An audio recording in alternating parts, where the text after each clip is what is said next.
आपके इश्यू के बारे में थोड़ा सा भी ज्यादा मालूम होता, मैं तभी जाति जनगणना करा देता। वो गलती है मेरी, और कांग्रेस पार्टी की गलती नहीं है, मेरी गलती है, और इस गलती को मैं ठीक करने जा रहा हूं।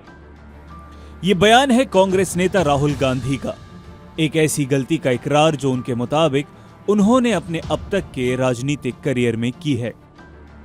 लेकिन क्या ये सिर्फ राहुल की एक गलती है, या ये कांग्रेस की 70 साल पुरानी उस कहानी का क्लाइमैक्स है जिसमें मौके चूक गए, रिपोर्टें दफन हुई और देश की सियासत हमेशा के लिए बदल गई।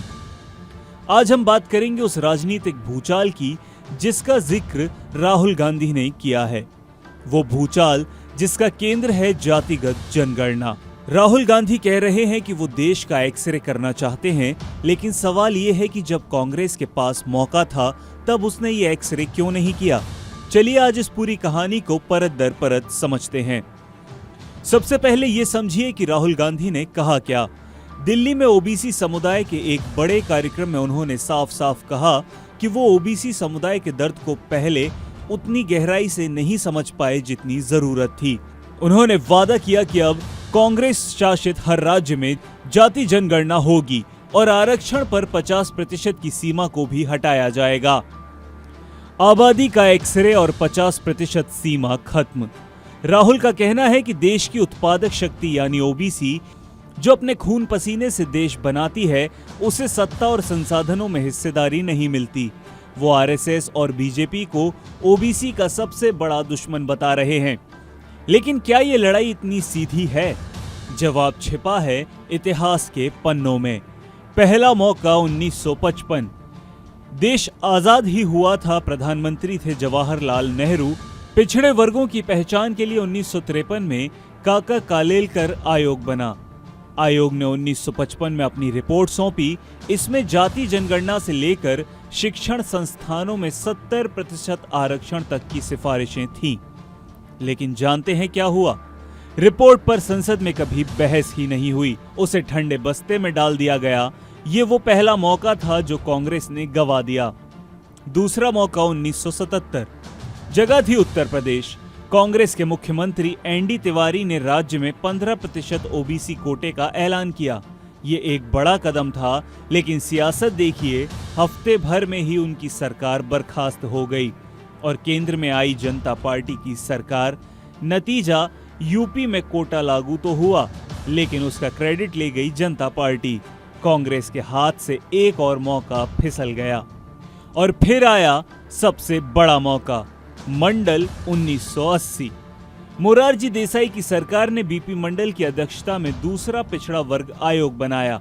1980 में मंडल कमीशन ने अपनी रिपोर्ट इंदिरा गांधी की सरकार को सौंप दी। रिपोर्ट में साफ साफ लिखा था, ओबीसी को सरकारी नौकरियों और विश्वविद्यालयों में 27% आरक्षण दिया जाए।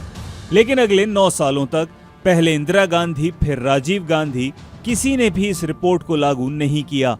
और फिर 1990 में बीपी सिंह ने इसे लागू करने का ऐलान करके उत्तर भारत की राजनीति में एक तूफान ला दिया, जिसने कांग्रेस की जमीन ही खिसका दी। एक तरफ कांग्रेस ओबीसी राजनीति को समझ नहीं पा रही थी, तो दूसरी तरफ बीजेपी ने इस खाली जगह को बड़ी होशियारी से भर दिया। उसने कल्याण सिंह जैसे गैर यादव ओबीसी नेताओं को आगे बढ़ाया और एक मजबूत वोट बैंक तैयार कर लिया, जो आज भी उसके साथ है। ऐसा नहीं है कि बाद में कोशिश नहीं हुई। 2006 में यूपीए सरकार में अर्जुन सिंह ने शिक्षण संस्थानों में 27% ओबीसी आरक्षण लागू करवाया। ये एक ऐतिहासिक फैसला था, लेकिन कांग्रेस इसका राजनीतिक फायदा नहीं उठा पाई। फिर 2011 में एक सामाजिक आर्थिक जाति जनगणना करवाई भी, लेकिन उसका डेटा आज तक जारी नहीं हुआ। मोदी सरकार कहती है कि वो डेटा विश्वसनीय नहीं है। तो सवाल फिर वहीं आकर खड़ा हो जाता है, राहुल गांधी का ये गलती मानना और एक्सरे करने का वादा, क्या ये दिल से निकली आवाज है या आगामी चुनावों के लिए एक राजनीतिक मजबूरी? 70 साल पहले कालेलकर आयोग की जो रिपोर्ट धूल फांक रही थी, आज उसी जाति जनगणना को कांग्रेस अपना सबसे बड़ा हथियार बनाना चाहती है। क्या देश की सबसे पुरानी पार्टी अपनी सबसे बड़ी ऐतिहासिक भूल को सुधारकर ओबीसी समुदाय का भरोसा दोबारा जीत पाएगी? या ये कोशिश भी इतिहास के पन्नों में एक और चूके हुए मौके की तरह दर्ज हो जाएगी? आपकी इस पर क्या राय है? क्या जाति जनगणना देश के लिए जरूरी है? हमें कमेंट्स में जरूर बताएं। और अगर आपको ये वीडियो पसंद आए तो इसे लाइक करें, शेयर करें और हमारे चैनल को सब्सक्राइब करना ना भूलें।